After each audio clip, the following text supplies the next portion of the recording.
It's one of the classic blunders, thinking you got it. The erroneous faith in how you think things are. Everything we believe makes perfect sense to us because our conclusions are drawn from and founded upon all our life's experiences. Therefore, what we conclude is the truth when reckoned with what facts we have. However, we do not have all the facts. No one person can. What each individual perceives over the course of their life is but a mere glimpse of a sliver of the nigh infinite whole of our world. But considering things with what facts we have is all anyone can do.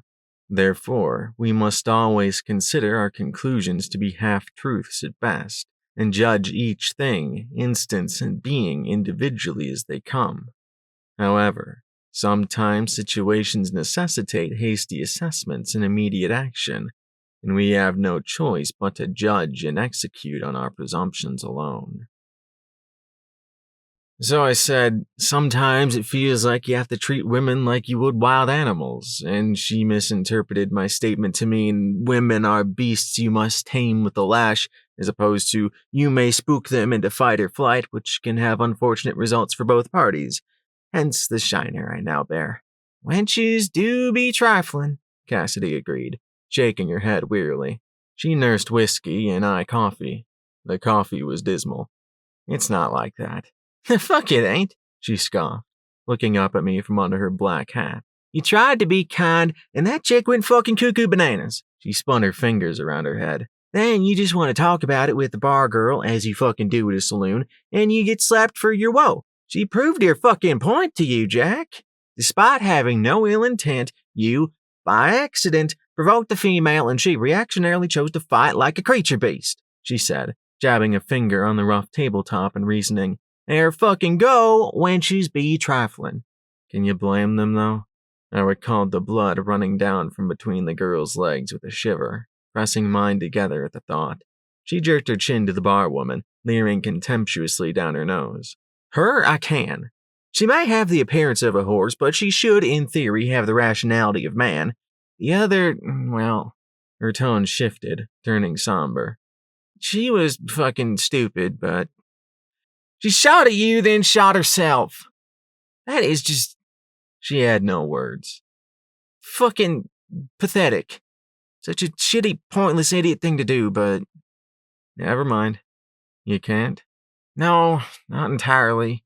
She sighed in a resigned sort of way. If she'd only waited 1 fucking second before jumping her gun, she'd have realized you wanted to help, and she'd still be alive. It's the fault of the bastards who hurt her so bad as to make her react in such a way. We'd come upon a small stead. The home had been turned over, the food and valuables looted, and livestock taken. A man lay dead outside, sniped as he worked, and a woman in the front room. She'd put up a futile resistance, and she had paid. Direly. Nah, Cassidy said firmly. I gave her a puzzled look. Well, yes. She held out a pale, acquiescing hand. But no, of course those fucking cuntbag fiendish fuckknuckles should be held responsible, but she's still responsible for her actions. She nearly murdered you, a well-intentioned innocent and not complete asshole. Thanks. That I can blame her for. Particularly because if she'd seen me for laying eyes on you, she might have reacted less fucking irrationally. Was it irrational? I asked morosely. Well, there was a rationale. She held up one hand, cocking her head to the side. But that rationale was irrational. Biased. She held up the other and swung her head around. Therefore, bullshitness. Is the bias irrational? We're going around in fucking circles because that still works the same. Irrational fucking rationale. All bias is fucking irrational. But that's besides the fucking point, Jack. I've been put through shit too, and so have you, and you don't see us attempting murder on anyone who spooks us. But that hag bitch at the bar, she indicated the woman with a curt nod, just up and decides to smack you one because she chose the worst possible faith interpretation of your phrasing without any fucking notion of your character. If that had been me, I'd have at least had the courtesy to ask what the fuck you meant before spanking your mug. I detest that prejudice shit like a sickness. I suppose you have a point, I sighed, not liking that she had a point. The world shouldn't be that way. But damn, it is. We finished our drinks and were on our way. The lady at the bar scowled at me as we passed, and Cassidy stuck out her tongue and gave her the finger. I put my hands in my pockets, looking at the floor. The thing was, I knew she didn't own the bar. She was just another one of the saloon girls who the proprietor had poured drinks, likely because of the features Cassidy had so astutely noted. She'd undoubtedly had encounters with rude patrons, Johns who beat on her, and I wouldn't bet against the proprietor mistreating her in some way as well. Therefore, I still couldn't blame her for that reactionary response. You gotta be tough in a tough world, you know? Nevertheless, it stung, literally and figuratively, and it painfully tied to what had happened a few days past on the trail. The Shiloh Mountains were too great an obstacle and danger, so we had to turn hard west, riding down into the Akinquinsayak and, to my chagrin, south into Yenukata, the heartland of Old Camellia. The coastal plain was a mess of small towns and steads trying to eke out an existence, marauded by bandits, the unchained, greys, and bounty slavers, all of whom liked to stir up trouble. We walked side by side into the chilly afternoon sun. With her black gambler hat and long coat, she looked like a gunslinger and strode with the same lethal determination.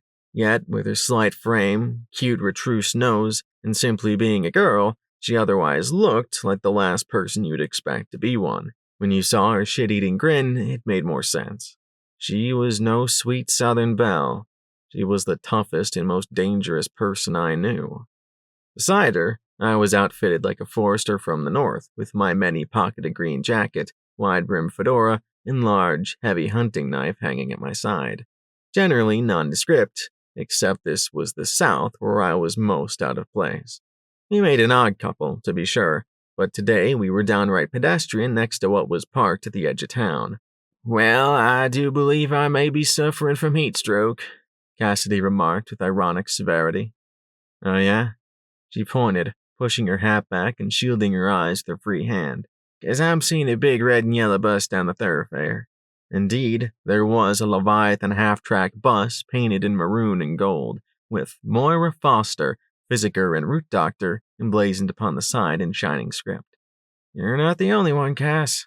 Magnetized, we strode to the machine and just stared at it. The painted wood was dusty, scratched, and pocked by bullet holes, and behind the wood was armor plate. The roof gently curved and had a raised monitor. Cassidy whistled appreciatively. I agreed wholeheartedly. Gee, wouldn't it be swell to have one of these? I walked along, admiring the vehicle's craftsmanship. "You are such a dork," Cassidy chuckled, giving me the kind of amused look you'd give a funny puppy. Wood smoke lazily drifted from a flue coming out of the side, and I heard the soft sounds of elegant piano music emanating from a cracked window towards the rear. Articulated shutters with hatched murder holes would slide down over the windows in case of emergency, and spotlights would illuminate the surrounding area. Jolly, multicolored string lights were woven between them. "Can I help you?" spoke a rich, anodyne voice from behind us. Cassidy and I turned around. I saw a tall woman with a mass of bushy hair under a pointed hat carrying 2 burlap sacks in either hand. To add to her already prodigious height, she wore thigh-high boots that went up under her short skirt. Cassidy, who was 5 inches shorter than I, was eyeing the cleavage with her mahogany chest, supported by an embroidered corset and a frilly square-neck shirtwaist. Her hat, which made her appear even taller, had little stained-glass windows in the brim that illuminated her warm face in cyan and gold. The woman, Moira I assumed, looked down with long-suffering bemusement, fists on her hips. "Hey, kid, my eyes are up here." Cassidy started and slowly tilted her head back to meet Moira's amber eyes. "Why, you're a girl!" she exclaimed. "Not as much as you," Cassidy mumbled, going pink. I covered my mouth and turned away with shaking shoulders. The tall woman chuckled warmly. "Is there anything you need help with, or were you just curious?" It was then that I reread the text painted under her name. "Tonics, tinctures, tisanes, and divers potions, gratis for the needy." "Ah, jeez," I smacked my forehead and turned to face the alchemist.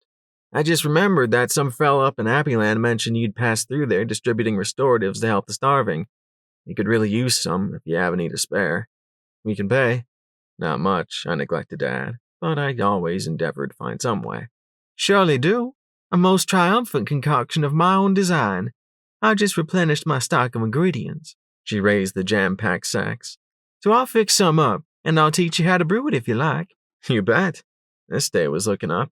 Well then, come aboard and let's hop to it. She set the sacks down and unlocked the door to her bus.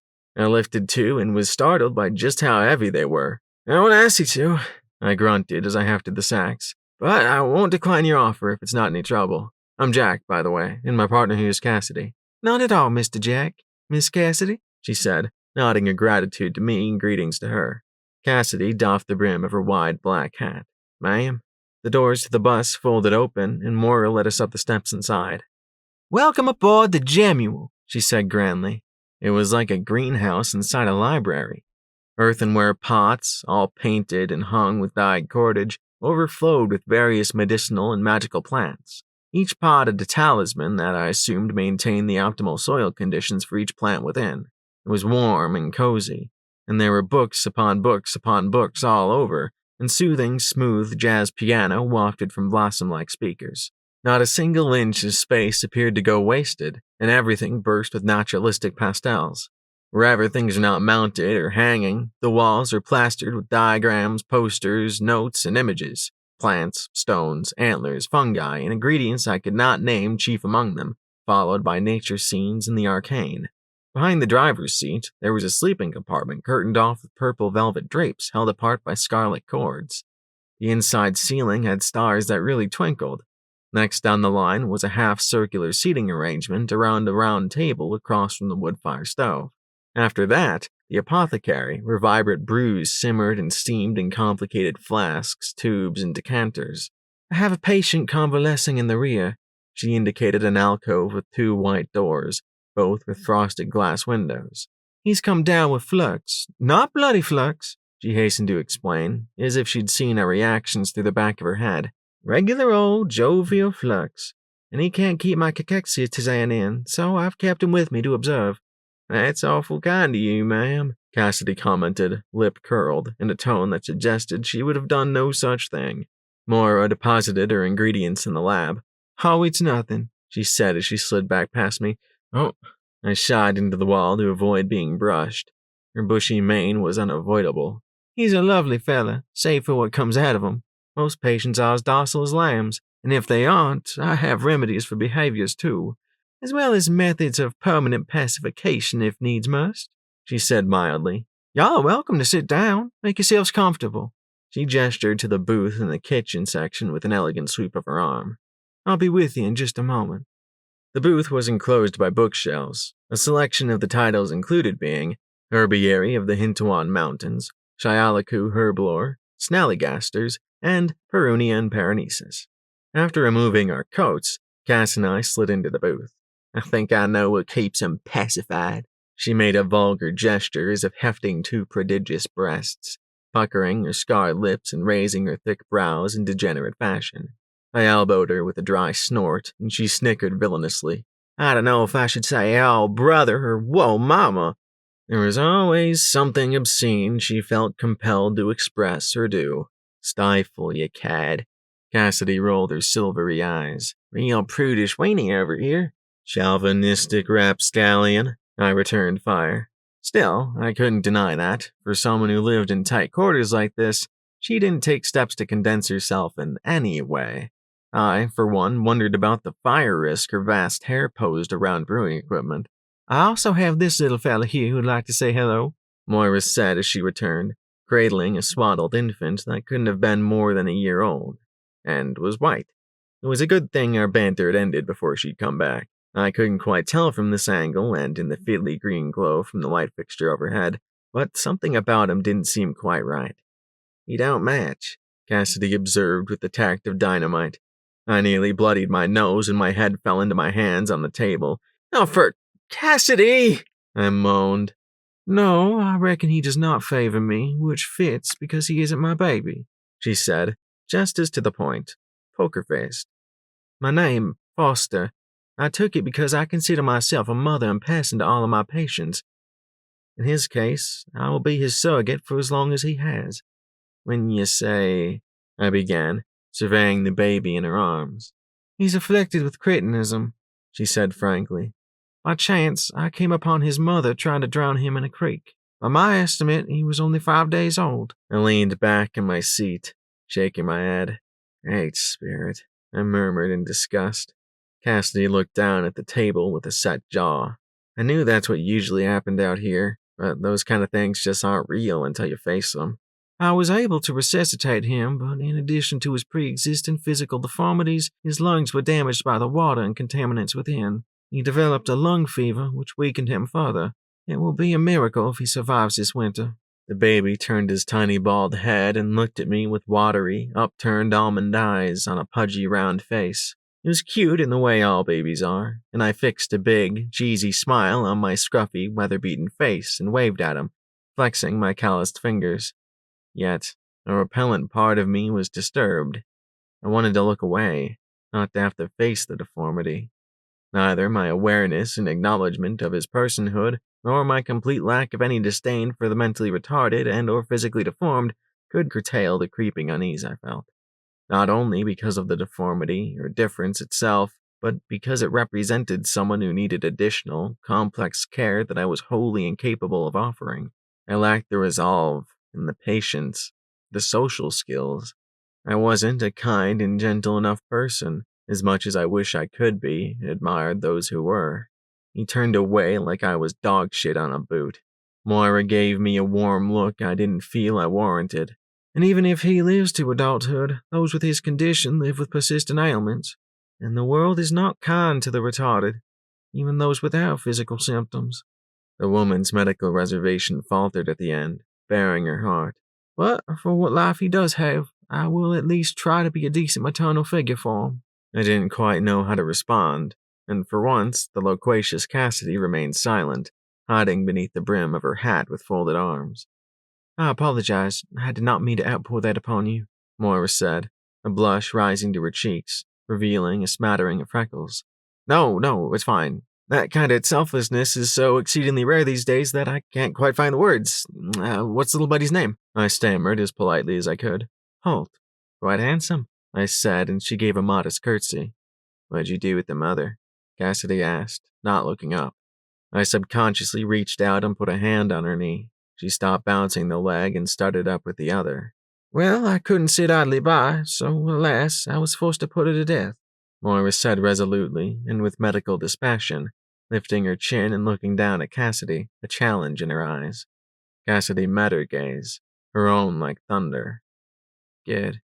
The woman and girl, so unalike, held each other's eyes while I held my breath and wished I was elsewhere. Simultaneously, after what felt like ages passed, they broke the contact as Cassidy went back to brooding and Moira returned to me. Before we get started in the apothecary, I need to feed him and probably change him, so you'll have to excuse me a moment, she said as she backed away to her berth, gently bouncing Holt in her arms. No worries, we're patient, I said. Speak for yourself, Scallion, Cassidy grumbled, sidling out from the booth and shrugging into her long coat. I reckon I'll go for a walk while you and Miss... She gesticulated wildly in front of her. Fucking terror domes conduct your nerd shit.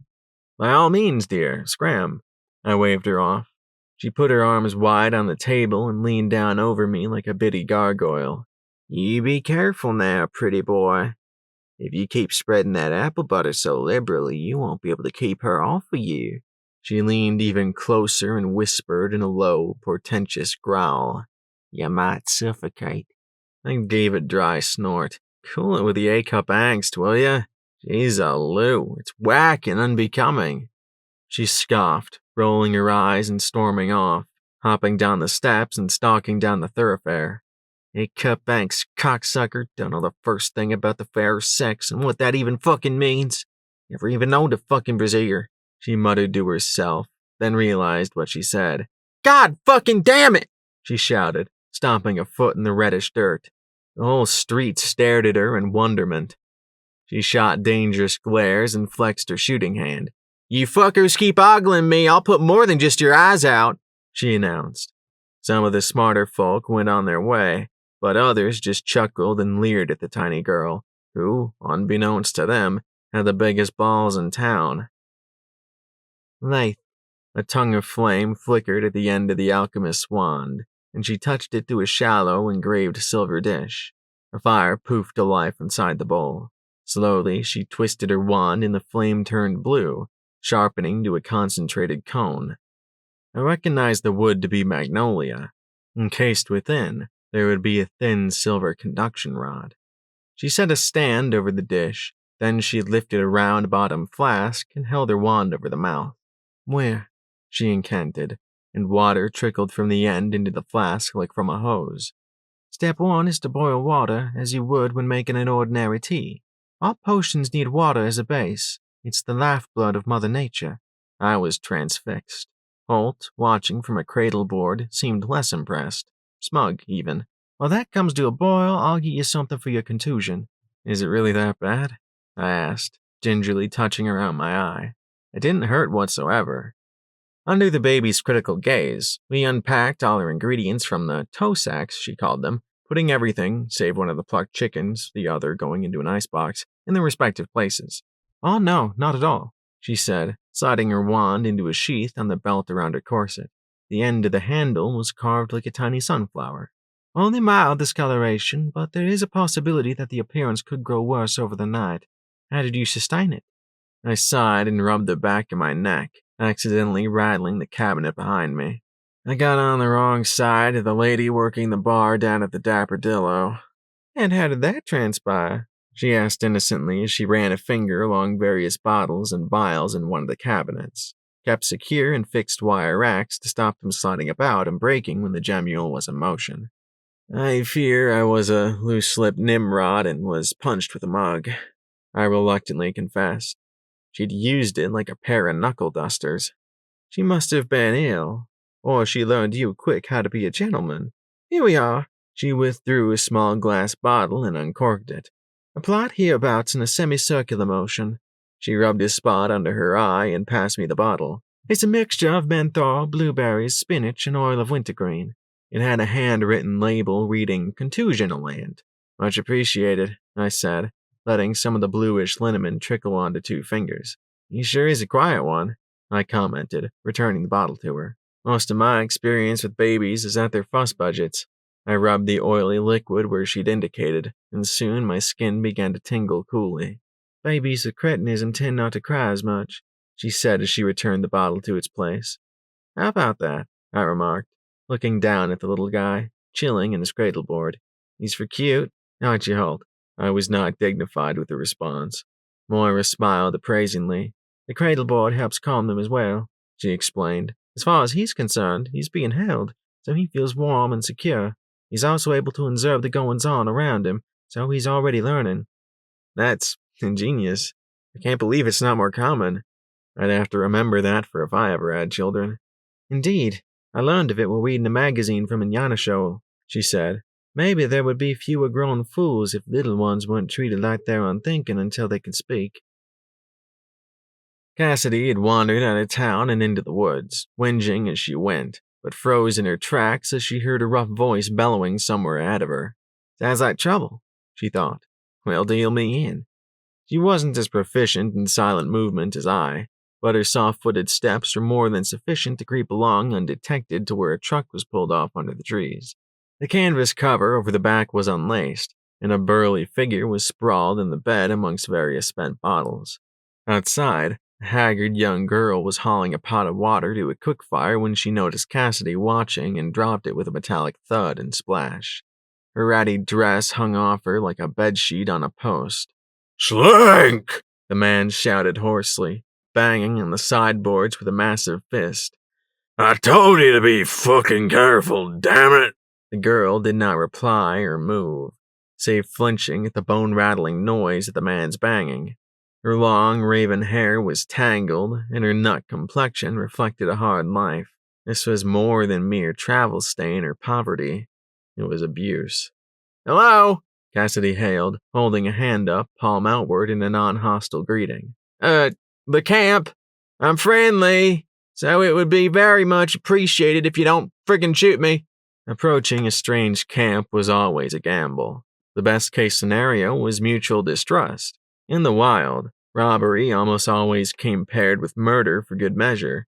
Many chose to play it safe and shoot before asking questions, and we'd been met with gunfire on more than one occasion.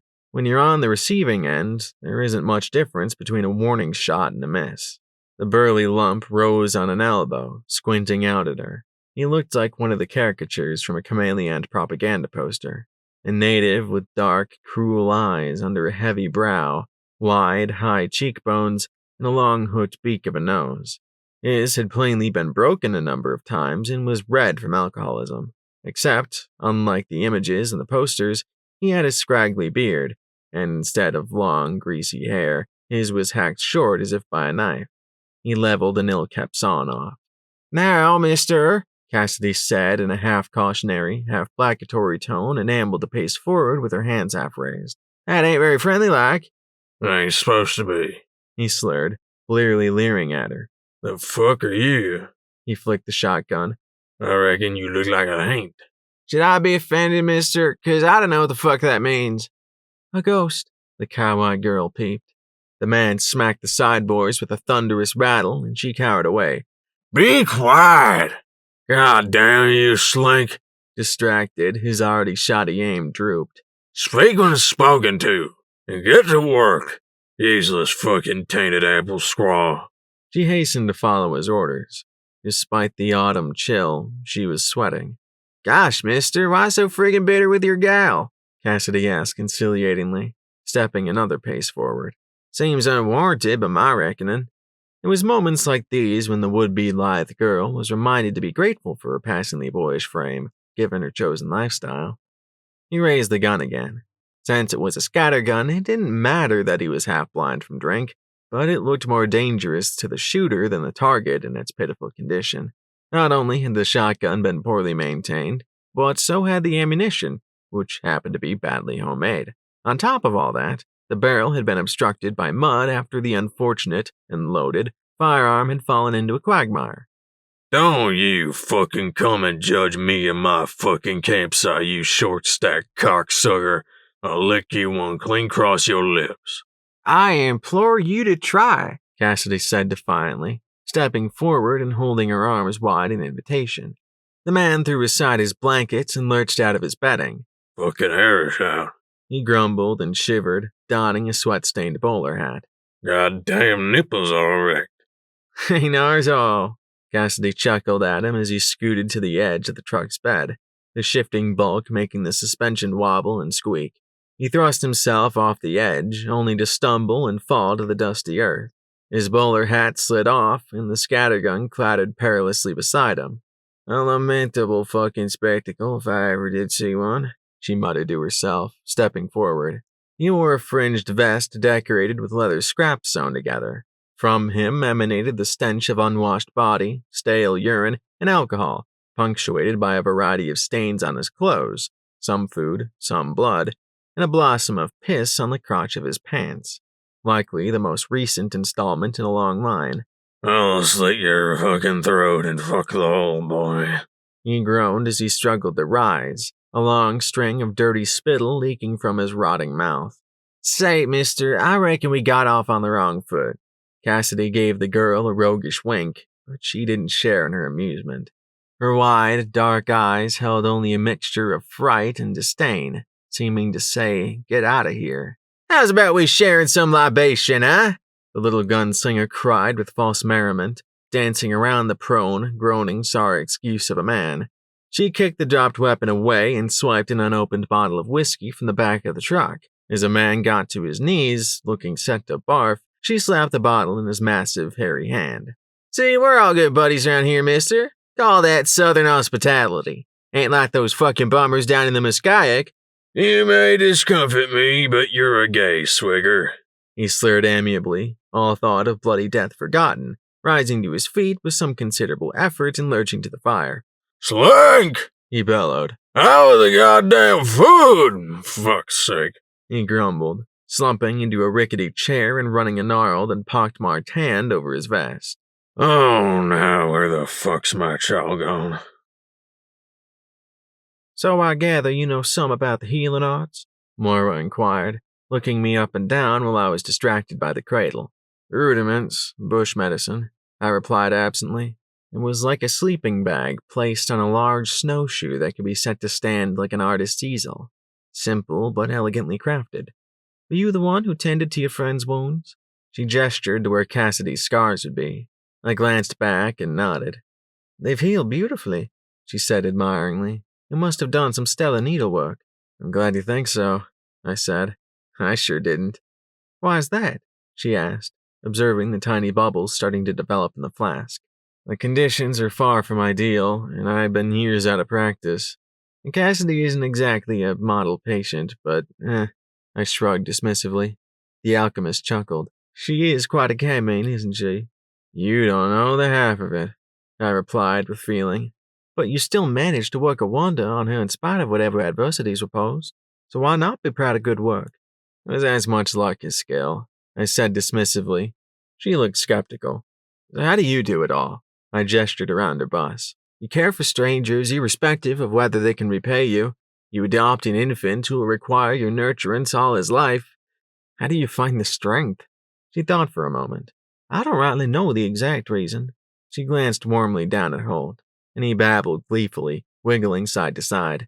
It is difficult, she admitted, but it's why the Great Spirit put me on this earth, I reckon. I sighed and shook my head. I could never manage it. Oh, I reckon you have the right stuff, she said, sounding sure. How do you figure? Well, you smiled at Holt. You're kind, she said simply, and regarded me for a moment with a strange, bittersweet expression. I didn't quite know what to say. She concluded that, ultimately, kindness is the only true measure of wisdom. A kind idiot is possessed of more wisdom than a genius who is cruel. I just looked down at the baby, who quietly watched us with curiosity. A true fool is someone who cannot comprehend when others think, perceive, and express differently than they, and so find it aberrant. And the most foolish of the fools find what is aberrant undeserving of respect. Well, I try, at least. The water was beginning to boil in earnest, and Moira twisted her wand to the left, the cone of flame diminishing to a flickering yellow-orange. And that's all anyone can do, she finished as she sheathed it and turned back to me, smiling broadly. Now let's shed this melancholy and get grooving. Seeing as neither you nor your friend are suffering from flux, I'll teach you the Cachexian fusion. Ready to begin? You betcha. Her enthusiasm was infectious. Excellent. She clapped and eagerly rubbed her hands together. The alchemist's hair seemed to swell with crackling energy. Just my fucking luck, Cassidy thought bitterly.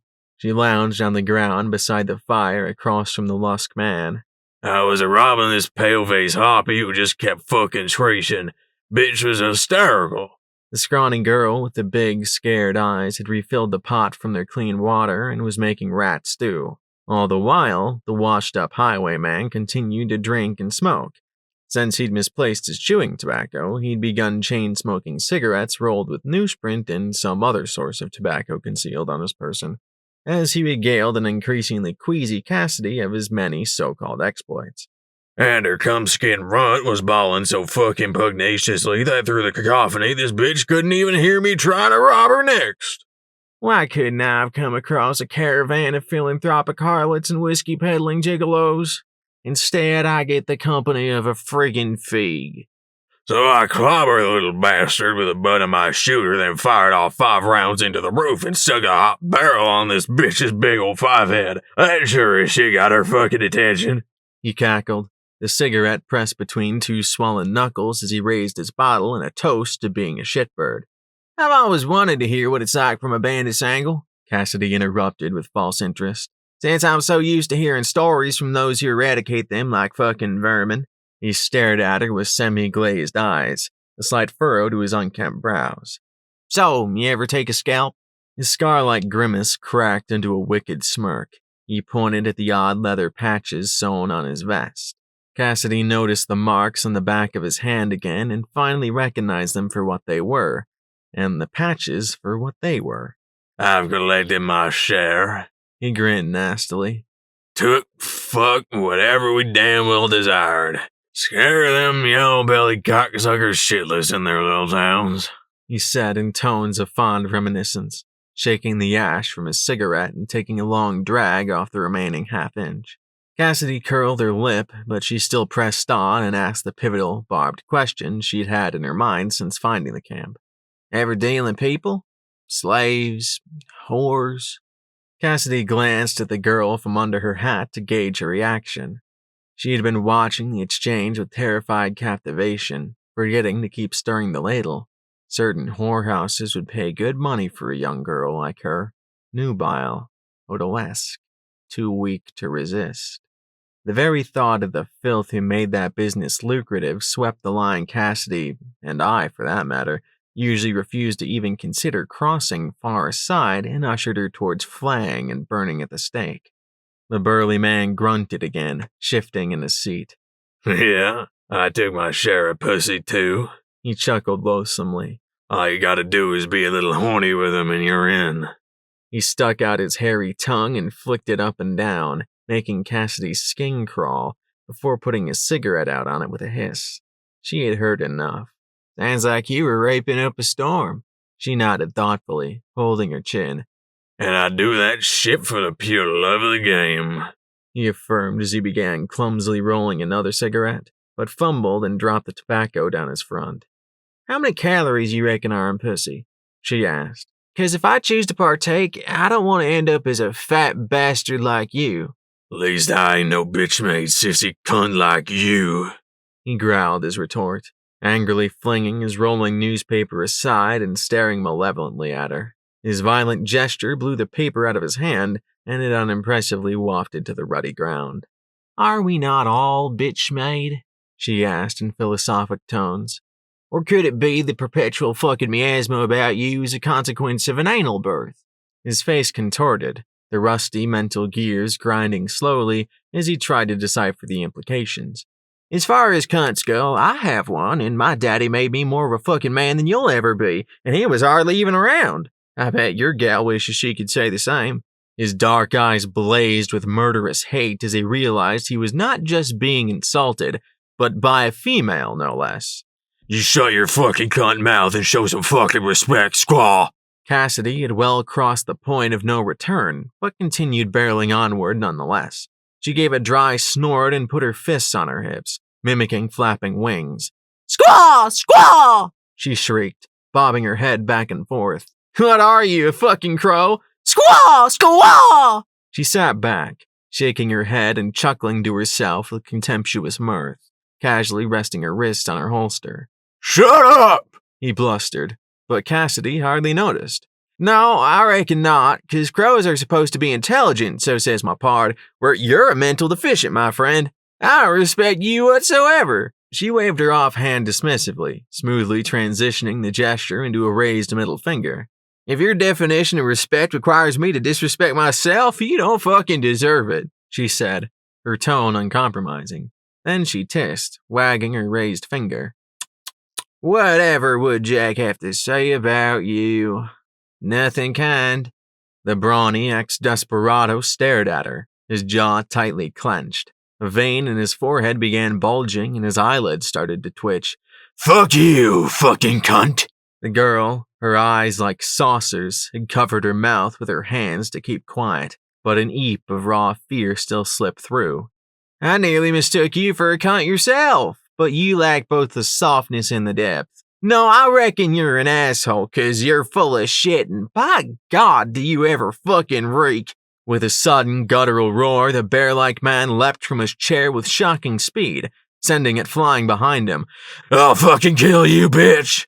Cassidy scuttled back like an angry cat, clambering to her feet, only for him to clumsily but no less forcefully plant his large booted foot square in her stomach and thrust her backward. Being the diminutive critter she is, she was sent sprawling like a rag doll, flying a few feet as if hit by a cannonball and landing with a hard whoomph that knocked the remaining breath from her lungs.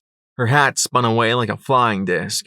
The girl was screaming and crying for them to stop, and he turned to shout at her. You shut the fuck up, Slink! Yellowish spittle flying from his lips. She cowered to the ground, rocking herself and wailing for it to end. Cassidy rolled at the landing, deftly coming to one knee. Her pistol seemed to fly from its sheath of its own insidious accord. The man turned and stopped as if petrified as he stared down the long, menacing barrel of Cassidy's black revolver. As far as she was concerned, it didn't matter that he was unarmed, because a man his size would have no trouble killing someone hers with his gnarly bare hands. She was justified. With a woven grin of bloody satisfaction, She fanned the hammer thrice, and the big man dropped like a stone, dead, as the breeze blew through him.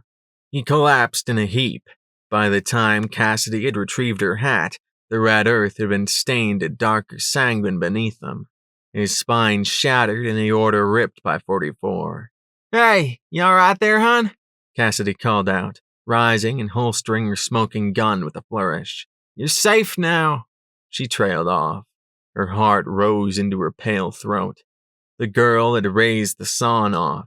She swelled, her righteous fury washing away the previous sickly submissiveness and primal terror she'd displayed. "You pale-faced bastard!" She spat like a cornered wildcat. "Monster! Murderer!"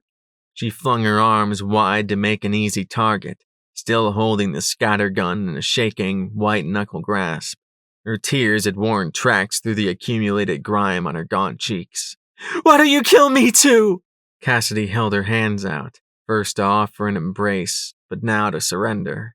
I thought, I didn't know, I didn't mean," she stammered. She hadn't expected this at all. It was like a gulf had been rent inside her, a chill emptiness starting in her stomach and hollowing outward through her whole body. Her limbs tingled, as if half asleep. Then the adrenaline crashed into her like an express train, and she began to convulsively shake like she'd been doused with frigid water. "I wanted to help." The girl laughed harshly, almost maniacally, swaying on her feet, her arms falling loosely to her sides. Her grasp on the gun was still white-knuckled, and there was something mechanical about the way she moved, like her body was operating separately from her mind. "Help! I didn't want or need your high and mighty help, so get out of here!" She weakly waved her away. "I won't let you vermin retake me. Kill me or fuck off." She'd been through this before, Cassidy realized with a pang, and the pain was dulled by a bitter experience. She was tired, broken, and just wanted to be done. "But he treated you like a slave," Cassidy said lamely as she fought back the tears prickling behind her eyes. "You would know all about that, wouldn't you, Crusader?" The girl spat, the name making Cassidy wince. "It was none of your concern, but you thought you would ride in, save this savage from itself, and have it kiss your shiny boots in gratitude to the master race. Newsflash, Gusuk! You are cruel and vile, and wherever your kind goes, you poison all you touch, and suffering for all is bound to follow. Now leave!" Cassidy didn't move. She just stared, stricken as a cold tremble rippled through her. "I'm a murderer." After a point, the girl raised the shotgun, aiming for Cassidy's gut. Cassidy's quavering hand flashed to her hip, but she was too slow and knew it, and was unwilling even if she wasn't. She darted to the side in the last possible second. The hammer slammed home, and the powder detonated. The weapon exploded in the girl's hand. Cassidy was glancingly sprayed by dried mud and pellets of birdshot, most of which were miraculously caught by her coat and shirt. The girl got the worst of it as the backfire ripped the barrel off the frame, sending hot gas and chips of metal ripping up her arm. The recoil also dislocating her trigger finger as the gun flew up and back out of her loose grasp. Both girls screamed. Cassidy balled up, shielding herself and clutching where she'd been hit. The other girl fell to her knees, clutching her injured hand, and she crawled to where the man lay dead, his blood and bodily waste saturating his clothes. She began to beat his lifeless body with her one good hand, moaning, "No, no, no, Uncle, you broke your promise, you stupid drunken fool." She got blood on her fist, and she started to croon to herself, rocking brokenly. Cassidy, realizing she wasn't dead, slowly walked away, stooping like a spotlight blazed down on her, and at the edge of camp, she broke into a sprint back to town. Halfway, she collapsed to her knees and vomited bile, arching her back and ejecting the contents of her half-filled stomach like it was pure poison. She stood, spat acid into the dirt, and continued running. Moira's remedy was reasonably simple. She wrote them on a slip of paper, which I was to keep, in flowing, neat script, like a trickle of water. The ingredients for the tisane include chicken broth, powdered egg whites, orange juice, milk, spinach, and blueberries. To make it an infusion, use a whole egg, also add brown rice, and keep the chicken meat. What followed were step-by-step instructions. As Moira reiterated, all alchemical brews need water as a base. It is the singular most important alchemical element. Water is the lifeblood of Mother Nature. It is what grants life to all that live, and through its cycle, it records and preserves the memory of Autala. Water is the closest a person can get to tangibly interacting with the spiritual world while on the mortal plane. While yes, sorcery is weaving the fabric of reality, and all that sounds very impressive, alchemy is the great spirit and Mother Nature's greatest gift to man, hence just about anyone can do it by watching and learning from the world around them. The keystone of alchemy is a silver dish talisman which enchants the brewing fire, making the potion more potent and longer keeping. It's what makes alchemy magic as opposed to brewing coffee to make oneself alert. To illustrate its effect, the water didn't boil away. It didn't even steam at all. Nothing was lost through the process of making the potion, which is why we were in no hurry despite the water boiling the whole time we worked. First, she had me thoroughly juice an orange. By the time she deemed it was properly juiced, my hands were aching. Then, under her strict supervision, I ground spinach and then blueberries into fine paste using a mortar and pestle. Then I carved up the chicken she'd kept out and divvied the breast into neat little pieces. After that, under Moira's ever-keen eyes, I measured out the remaining ingredients, and it was as simple as putting them in the flask. Really, it was no more complicated than baking. While we waited the minimum half hour, watching the roiling potion develop a dark mauve hue, Moira began subtly interrogating me about myself. "There isn't much to tell that's interesting," I'd replied. Without thinking, I'd put my back to the wall in a corner. She leaned against the cabinets, facing me with a hand on her hip. "Everybody's interesting if they allow themselves to be." I shrugged. "Well, I'm from the Middle West." "I could tell by your accent," she remarked amusedly. "But I'm more curious about you personally." She gestured for me to carry on with a small, encouraging smile. I'm glad I still have one. I spoke idly as I thought, biting my bottom lip, and made a concerted effort to resist southernisms. Y'all is just infectious, like a rash on the vocabulary. Finally, I decided on telling her, I'm inordinately fond of loons and mallards. She looked nonplussed. "The ducks?" I nodded. "They're gorgeous. The hens have such lovely dappled patterning, and the drakes are just magnificent. The rich, dark chest contrasted with the pale bodies, and you have the startling blue highlights on the wings. The shaded green on their heads is just beautiful, especially with the iridescent feathers. And loons, they're striking. There's no other birds like them," I said fondly. "I used to carve and paint models of them while fishing on the lakeshore." She smiled that amused smile again. "So, however did you find yourself in Chameleon?" I sighed. My parents bought into a crusader spiel. She gave a sympathetic sucking of her teeth and shake of her head. I'd come to terms with it a while ago, but I still couldn't help but be bitter about what had become of my once charmed life. "They fund your passage southward, so we got a free ride down, but couldn't afford to leave and reestablish ourselves back home," I explained. "Since we didn't embrace the whole slavery caste system way of things, we were deemed carpetbagger race traders. Cassidy was a run-of-the-mill white trash pariah, and race trader after she met me, which is worse than actually being a dog." I cut myself short, glancing at her apologetically. She nodded as to say she understood what I'd meant. "As soon as I was old enough to manage on my own, I ran off. Cassidy tagged along, and now I'm trying to get back home. That's all there is to it," I concluded with a shrug. "Somehow, I doubt that." She gave me a mysterious smile, rising to her full and considerable height. "Believe it or not," she held an elegant hand to her chest, "I hail from Empire City." "Huh?" I looked at her in surprise. "You're not woofing? Gee, I'd never guessed." "Yup. I grew weary of the steel and concrete." I gave a mirthless, dry snort. "Feel you there. All the buildings make the city appear like one vast, ugly fortification, and I'm not the little black dress and bob type. So I stowed away in a land ship to the hub, bought this beauty, which I dubbed the Gemule, and ventured down here where I could do something worthwhile." "You came from money?" I asked, mildly surprised at the prospect. "Nope. She shook her head with a small, pleased smile, her hair swaying around her shoulders with the movement. I acquired the frame and built the rest myself, she said proudly, surveying her roaming abode with a lover's look. It's been nearly 11 years. I reckon I was nearly Cassidy's age when I ran off. Hey now, I said. I thought you were an ex-slave when you said you took the name Foster. Oh no, she laughed, waving her hands in front of her to clear the air.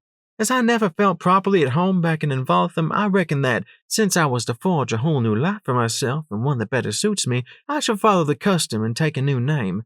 It is certainly incomparable to the realities of escaping enslavement, but the principle is fundamentally the same, is it not? And, ultimately, Foster suits me better than Cazalet, I reckon. I wasn't so sure. Foster sounded mundane next to Cazalet, but my family name was Fetcher, so who was I to judge? For sure. And this life evidently suits you as well, I said, gesturing up and down her.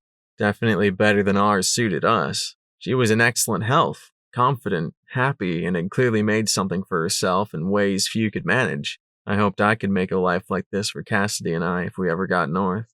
She gave me a pleased smile, blushing faintly and leaning down to look me in the face. Was that your clandestine way of saying you find me pretty? I flushed and rubbed the back of my neck, kicking myself for not being more careful with my words. I guess, but it wasn't a pass, I hastened to say. Just an observation, and not a physical observation. Not that I don't believe you are pretty, but you're in your element, and it shows very clearly, is what I meant to say. Well, Jack, she said docently, rising to her complete height again, when you make such an observation about a lady, you ought to be forthright with it. I'm used to being eyeballed and having my backside pinched by lechers, so sincere commendation is meaningful.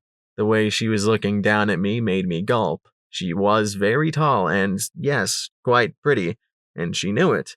And she knew I knew it, and probably knew that I knew she knew I knew. And I think she enjoyed that, and, bluntly, she asked, Do you find Cassidy pretty? And beneath it all, she seemed somewhat wistful. I blinked, taken aback. I guess. She drew back to her full height, giving me a mock, stern expression. You guess. I mean, she hides it so you don't really notice. You ought to notice it sometime and tell her. I reckon it would do her some good to be praised. I don't know. I rocked my head back, thinking. It feels different, you know? See, she's like a sister, and did you never once compliment your mother's appearance? I was caught off guard again. Not that I ever really recall, no. You must have been one lousy son, she said, smiling lightly to remove any offense from the statement. Yeah, I sighed. You're likely right on that account. I probably broke my parents' hearts by running off. The thing is, I don't want her to misinterpret my intentions. I don't want to make her uncomfortable or offer any offense. I gestured to my eye. Nor do I wish to spark anything and get her hopes up. She doesn't deserve that. It'd be cruel. Well, reading between the lines of the admittedly limited time I've spent in her company, she strikes me as a girl who's putting up a front. Take it from me, she's the genuine article, I said emphatically. I don't mean she's fronting. I mean she's exaggerating, she explained. Seeing my puzzled look, she elaborated. I've oft found that those who exist outside social mores shield themselves from judgment and their own diffidence by ampliating the traits which make them stand out. Doubling down, so to speak. I said, contemplating that. I suppose that makes sense. Cassidy rarely spoke of her home life, but from what I gathered, she took after her father, being she's a heck of a tomboy, and Chameleon doesn't take kindly to that upset to its caste system. I'd only ever seen her wear a dress once, at the school hoedown. Neither of us had dates, so we clung to the wall together. She's not altogether adept at obscuring her emotions, but then she's still difficult to read because she expresses herself so unconventionally. I thought aloud after a moment, but I'm not so sure she really cares for having her vanity indulged. The hoedown was the only time I'd ever seen her visibly insecure about anything. She didn't think her dress suited her. It was bumpkiny, didn't match her boots, yes, the very same she wore now, and looked derpy with her relatively broad shoulders.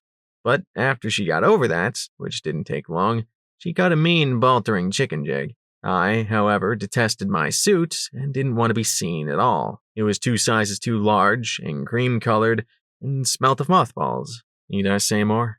Everyone deserves to be complimented and appreciated. Take it from— Why, I do declare, Moira ejaculated. I followed her gaze out the window. Here she comes now, and she sure can boogie, she remarked. Yeah, I concurred with a slight chuckle, watching Cassidy hauling ass. Speak of the devil. Still, I felt a niggle of concern sprout in my mind. She clambered up the stairs, and I went to go meet her. You good? I asked. She was huffing and puffing. No, I killed a man, she stated, collapsing in the booth. Okay, but why the sprint? I asked. She gave me a pained look, and my eyes shot wide. You're serious? I gaped. Verily, she panted. There's a girl who's got a wounded arm just outside of town, needs your help. She pointed the way she'd run from. Whoa, hold on, girl. What happened? I asked, my heartbeat quickening. I felt Moira come up behind me and peer over my shoulder in concern. Ah, fuck, she smacked the table.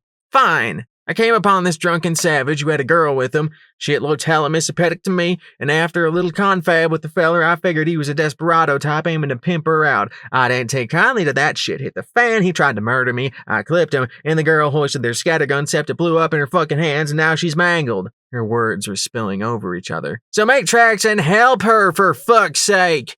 You're shot? I cried in alarm, looking at where she clutched her side. Stomach wounds were beyond. It was mere fucking birdshot. She waved my concern away, absolutely vexed. You'd reckon I'd have got here if I was fucking gut shot, bonehead. She gesticulated at the door, wide-eyed and insistent, accusing me of being slow and slow-witted. He was a native? Moira asked, keeping her tone clinically neutral. Yeah, he was a native. What the fuck of it? Cassidy replied, looking increasingly aggravated. Sounds like it had better be you. I looked to Moira and indicated Cassidy with a thumb. I'll deal with skeezicks here.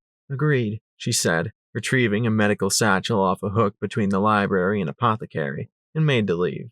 Hold the pad for me. I nodded. You bet. One thing, Cassidy called, and Moira paused on the steps, glancing back questioningly. Make sure you retrieve the feller's head if she hasn't already. She probably won't it. Moira nodded and, with that, was off with a determined, swift stride. I looked down at Cassidy as she began unbuttoning her shirt. Okay, give me the dope. What more do you fucking want, a report? She asked irately. On her side, her tank top was peppered with little holes and corresponding specks of blood. She untucked it from her pants and rolled it halfway up her skinny torso. Shit sticks, she swore and bit her lip as she squeezed around one of the holes like a zit. Out popped a little piece of metal stained with a red sheen. You have some luck, I observed with grim wonder and moved to assist. Here, let me— Don't you fucking touch me! She furiously waved me away. If you want to be a use, rustle some fucking rubbing alcohol in a rag. Sheesh, all right, you got it, I said molliently, backing away with raised hands. I took the liberty of liberating some of Moira's. I'd pay her back, somehow. She'd insist on giving it freely, but I didn't feel right with that. Still, a problem for later. I set the requested items on the table next to where Cassidy was putting the birdshot. There you are, she grunted, preesh, squeezing out the last of the pellets. You know, you shouldn't go around calling natives savages, I commented lightly, sitting across from her, regardless of how aggrieved you may be. But this fucker was! She shouted and slammed a fist on the table, sending the oddly shaped metal bits scattering. He boasted about a raping and a pillaging every tin town this side of the Big Muddy, and having mercy for no man, woman, nor child, and not from any fucked up sense of egalitarianism neither. And he treated that poor kid like a fucking slave while he drank himself into a goddamn stupor. She sloshed antiseptic alcohol onto the cloth I'd brought and pressed it to her side. Ah, shit, fuck, pissing ass, she hissed through clenched teeth as she washed the shallow injuries. Yeah, sounds like he was a mean son of a bitch, I said mildly, regathering the birdshot. Boy, howdy he was, she interjected with a second slap on the table. Yeah, he was, but not every native is, I said reasonably, spreading my hands over the table. You shouldn't generalize. You're better than that, Cassidy. I know it, and so do you. She glanced up at me. You really think so? Yeah, Cass, I do, I said, regathering the birdshot, and she looked away, back down at her side. You said yourself, bias is irrational, so judge the individual as an individual, by their character, not as a representative of whatever demographics they may fall under. She plopped the sodden, pinkish-red spotted cloth onto the table and glowered at me. What, pray fucking tell, gave you the impression that I was referring to his demographics? she asked, curling her fingers in air quotes. I paused at that, then hung my head with a sour huff of acquiescence. Rats. It sounds to me like you should heed your own words, Jeremy, and get off my fucking back. The heck's gotten into you? I looked up at her, trying not to be annoyed with her attitude. You sure you're alright? What in the fuck do you think? She cried in exasperation. I just fucking killed someone, and this time it was someone who might not have deserved it, at least not by me. I held my tongue. At that moment, I heard Holt make a gargling whine, and I tentatively stood, not knowing what I was going to do. Best shut it so we don't further distress the little one, Cassidy muttered. And so you don't fucking continue annoying the shit out of me. If you do, you'll have to change both our fucking diapers. I'd rather not, I replied grimly, then said, I care about you, you know, you little shit. Gee, ain't that fucking swell, Jack, she muttered sarcastically. I'm real touched. In the head, maybe.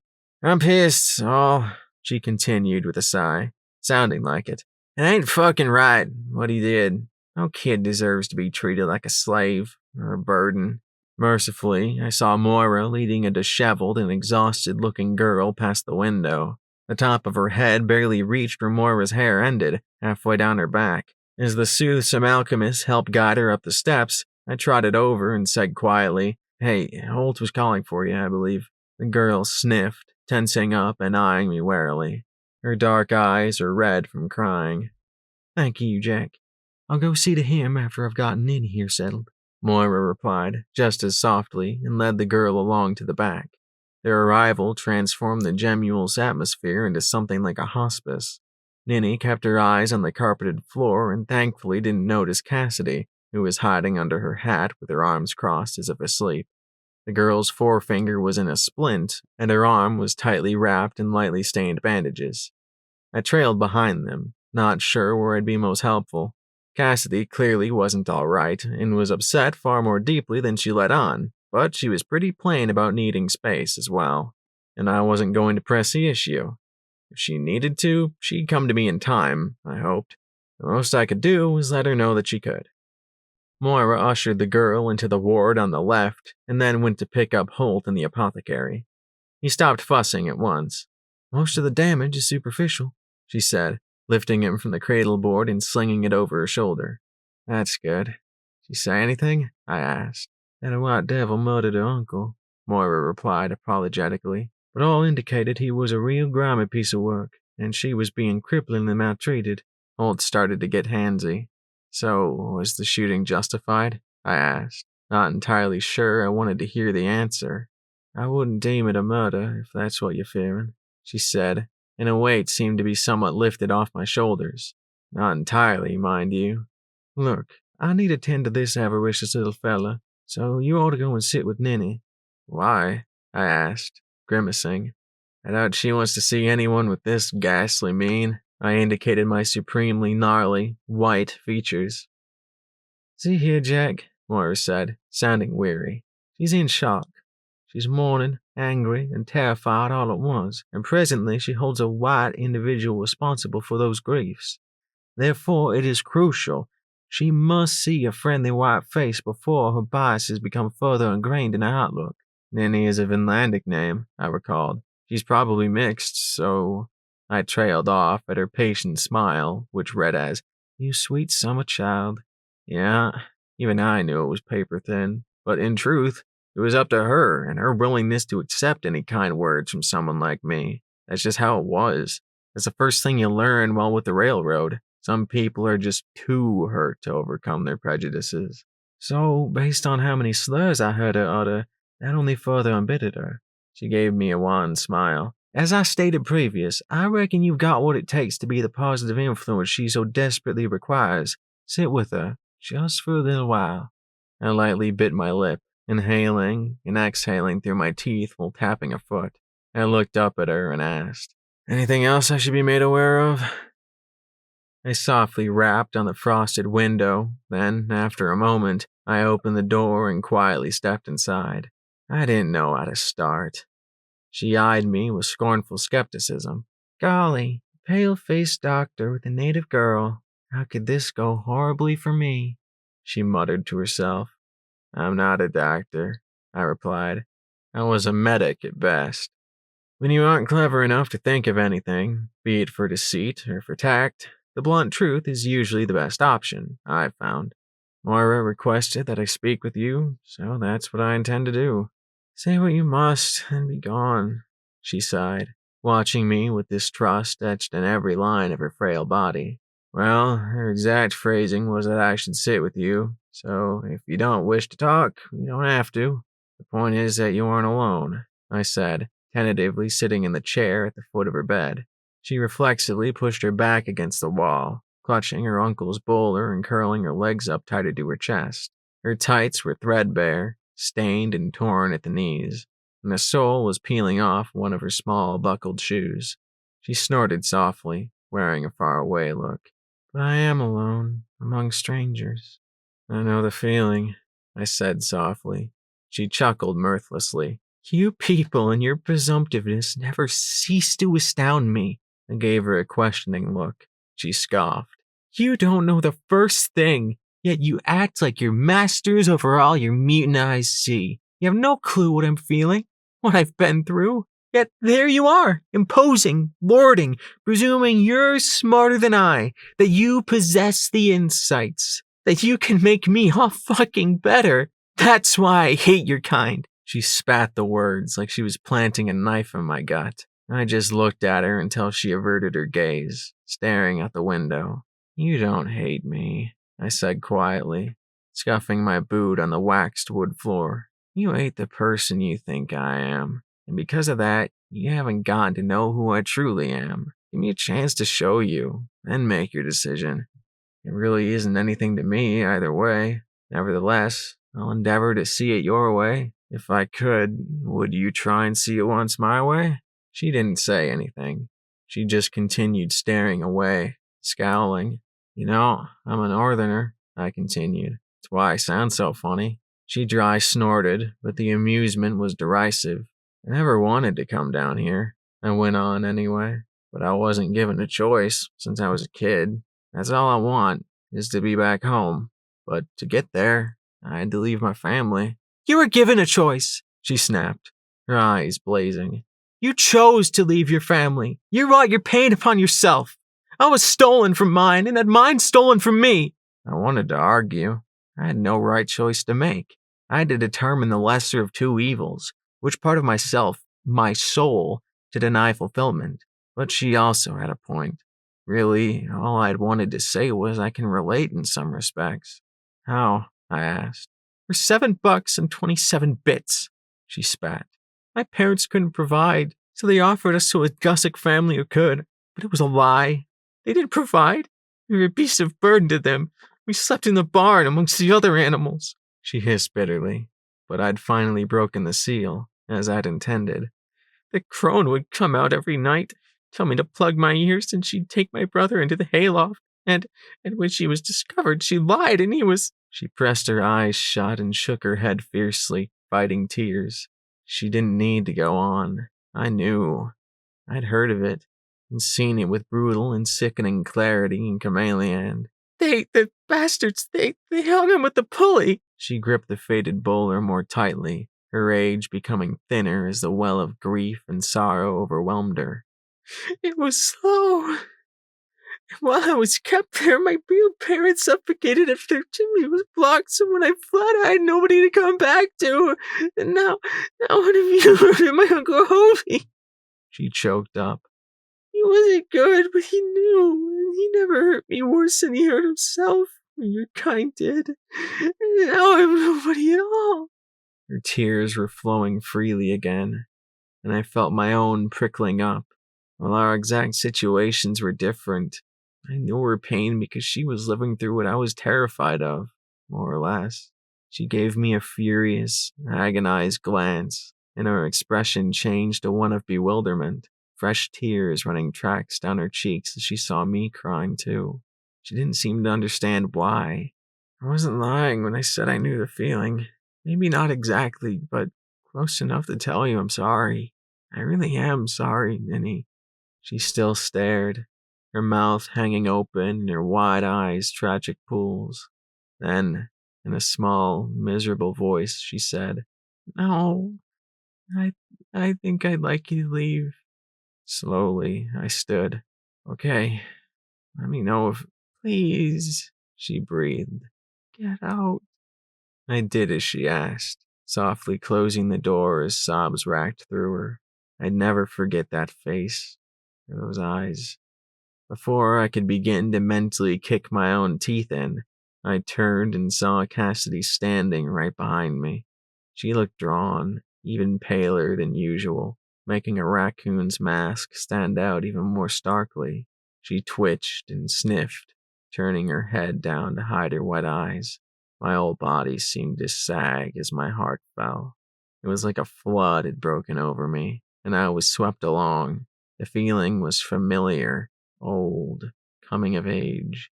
Oh, Cassie. Instinctively, I stepped forward, reaching to pull her close. She pushed me away.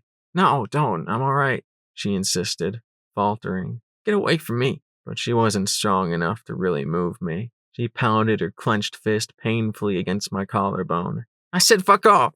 But I still pulled her into a hug. Almost at once, she flopped her head into my shoulder, her hat falling lightly to the floor. I know you're strong. You don't have to prove anything to me, I whispered. She wrapped her arms tightly around me like she'd fly away if she didn't. I'll murder the man and made her an orphan again, she bawled. Soon my shirt was damp with her tears.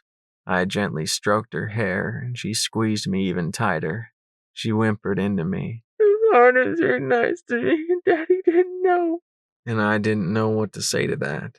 I never felt more powerless or afraid in my adult life before then. It was like I wore a yoke upon which stones were being stacked one by one. As she clung to me, I felt older and more wearied by life than ever before, but also more like a child than I had in years. Lost and naive, without a mother or father to lean on when I desperately needed their guidance. That flood, anxious heart palpitations and migraines, lack of sleep, and fear of what is yet to come swept me along. The tension I felt in my shoulders and across my back was like a wire going taut, garroting me. I wasn't ready. I'm scared. I saw Moira silently watching us. In her amber eyes, I saw a sad understanding. She also knew the toll, the second-hand pain that comes from caring deeply. She nodded, a simple affirmation, and turned away, descending the steps to take Holt for a walk in his cradleboard. He smiled at me.